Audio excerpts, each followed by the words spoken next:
G'day everyone and welcome back to the Dolphins Talk podcast, episode 10. On today's episode, I'll be reviewing the Miami Dolphins Week 3 matchup against the Buffalo Bills at Highmark Stadium. So let's get into it. So this episode is going to be positive, not like my last couple. My last couple episodes have been very negative and down, but even though we lost against the Buffalo Bills 31-21, there's a lot of positives to take out of this game. It was probably our best performance of the season so far. I'm going to start off with the positives. Firstly, Mike McDaniel caught a good game. I thought our offensive line did well. Didn't allow a sack on tour. Ollie Gordon got his hands on the football, got a few opportunities, got 9 carries for 38 yards and scored his very first rushing touchdown, which was good to see. A-Chain had another, our speed back had another good game. And we were competitive. You know, I put my hand up. I thought we were going to get absolutely blown out in this game. I think I said we were going to lose by 30 or 40 points, but we only lost by 10 points, and we could have won it in the fourth quarter, or at least tied it up late in the fourth quarter, until Tua threw a late interception. But same with the positives, we fought hard, and we gave Buffalo a game. So it's still disappointing that we lost and we're 0-3 and we're still winless on the season. But like I said before, it was a really, really good performance and a lot of positives to take from it. This game came down to 2 plays for me, which cost us the victory. Zach Sealer, our experienced defensive tackle, he rocked the punter on 4th down. We're about to get the ball back in the fourth quarter. Scores leveled at 21-21. And he tried to make an impact play, and he barely touched the Buffalo punter. It was soft, but rules are rules. Punters are like goalkeepers in soccer. They're a protected species. You're not allowed to touch them. You're not even allowed to look at them. So he tried to block the punt, but he got the punter's leg barely, and the Buffalo punter squealed like a pig and went down and was carrying on, like rolling around like he broke his leg. So that cost us getting the ball back in the fourth quarter, when it was 21-21. Buffalo picked up the ball back up at midfield, and 3 or 4 plays later, Josh Allen throws a touchdown pass and Buffalo retake the lead 28-21. And now we're under the pump. Our offense is under the pump now to try to get back in the game. So that was the first play that cost us. Second play came late in the fourth quarter. I think we had the ball down around the Buffalo 21-yard line, and it was with about 2.5 minutes left. We're looking to tie the game up at 28-28, and Tua throws another dumb interception. Tua was pretty solid throughout the game. He made a couple plays with his legs, which was nice to see. It was good to see. He's got to do more of that. But once again, when the game is on the line, he craps the bed. He falls short once again. So, it's frustrating because you're paying Tua, he's on a big boy contract. You're paying him $50 million, and every time the game is on the line, he keeps falling short. So he throws an interception, and that's game over. So those 2 plays cost us the game. But besides those 2 plays, I thought we played a really good game. Like I said, a lot of positives to take out from it, but those two plays, that's what cost us the victory. Anyway, let's look at the player stats. Tua, like I said, had a solid game. 22 completions for 34 attempts. He only threw for 146 yards, but threw for 2 touchdowns and threw that costly interception towards the end of the game. Well, one thing positive I'll say about Tua, I don't want to be negative on him all the time, that he made a couple of nice plays with his legs. He scrambled for a first down, and he made a couple of plays throwing it on the run, which was good to see. So, he's got to do more of that. So, besides that late interceptions, I thought he had a solid game. Rushing, A-Chain had another good game. 12 carries, 62 yards, average 5.2. He was solid.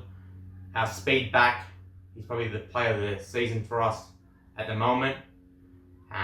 He had another decent game. Ollie Gordon had a great game.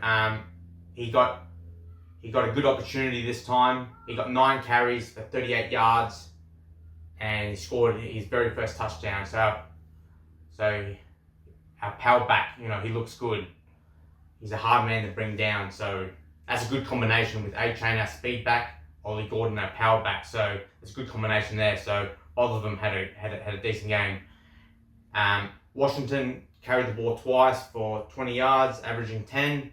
And Tua made a couple of plays with his legs, which was good to see. He's got to do more of that. 2 carries for 10 yards. And receiving, Tyreek Hill had a solid game, I thought. 5 receptions, 49 yards, averaging 9.8, and scored a touchdown. Made a couple of big-time catches on 3rd down to extend the drive for us. Jay Waddle had a decent game also. 5 receptions, 39 yards, average 7.8, 1 touchdown. A-Chain, as a receiving back, had 7 receptions, 29 yards, averaging 4.1. So he was dangerous as a receiving back. T. Connor had 1 reception for 13 yards. And Washington had 3 receptions for 12 yards. And Jay Hill had 1 reception for 4 yards. We need to get more production out of our tight ends at the moment. I know D. Waller's out injured at the moment. Hopefully he'll be back for the New York Jets game coming up. But we're not getting a lot of it from our tight ends at the moment. So hopefully D. Waller will come in and make an impact at tight end. Let's look at defensive stats. T. Dodson probably was a player of the game on defense for us. 11 tackles, 1 sack. R. Douglas, 4 tackles, 3 assists. Zach Sealer, 4 tackles, 1 assist, and that costly roughing the punter penalty. And Bradley Chubb had 1 tackle, 2 assists, and he also had a sack. Let's look at the team stats. Total yards, Bills had 360 yards. Dolphins had 276 yards. Passing yards, Bills had 203 passing yards. And Dolphins had 146 passing yards.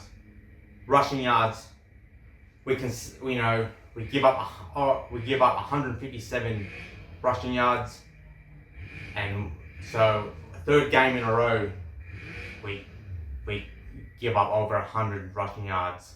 So it's teams are running it against us quite easily at the moment. So rush defense has to improve, has to get better. 3rd game in a row we've conceded over 100 rushing yards. So Bills had 157 rushing yards in this game, but our rushing attack was good. We had 130 rushing yards, so that was good to see. Yards per play, Bills had 6.3. We had 4.7 yards per play. First downs, Bills had 23 first downs, and we had 19 first downs. 3rd down efficiency, Bills were 6 for 11, and we were pretty good on 3rd down. We converted 10 times out of 15 attempts. 4th down, Bills were 0 from 0 and we were 1 from 1. Total plays were very similar. Buffalo Bills had 57, we had 59. Sacks allowed. Our offensive line gave up 0 sacks, so I thought they were pretty solid throughout the game. We got to Josh Allen twice. So that's pretty good because he's a hard quarterback to sack. You know, he's very elusive. You know, he's a big, powerful quarterback. Hard to get to him. So we got to him twice, which was good to see. Penalty yards. There was only 9 penalties in this game, so it was a nice, clean game by both teams. Bills had 3 penalties for 35 yards, and Dolphins had 6 penalties for 57 yards. Fumbles lost, 0 for both teams. Interceptions thrown, Bills had 0, and Tua had that classic pick towards the end of the game. Time of possession, Bills had a bit more, 31 minutes and 47 seconds, and we had 28 minutes and 13 seconds. So that wraps up the recap of the Miami Dolphins versus Buffalo Bills Week 3 matchup at Highmark Stadium. Let's quickly look forward to our next matchup against the New York Jets at Hard Rock Stadium. So we're versing another AFC East team. So this one's crucial. This one's big. We have to win this one. If we lose this one, you know, I think the season over. There's no coming back. So Jets are in the same boat. They're in the same boat as we are. You know, they're 0-3 like us. I watched their game against Tampa Bay Buccaneers, and they almost knocked off the Buccaneers 29-26. They lost a last-second field goal. So it's going to be a tough game. So, you know, the loser of that is season over. So it's a playoff elimination game already in week 4. So we have to win this game to keep our season alive. And just one quick thing before I finish. The Dolphins will be wearing their sexy rivals uniform against the New York Jets in our week 4 matchup. So that'll be cool and exciting to see. Anyway, I hope you enjoyed the show. Thank you for watching. Remember to like and subscribe to this channel, and I'll see you next time. And as always, fins up.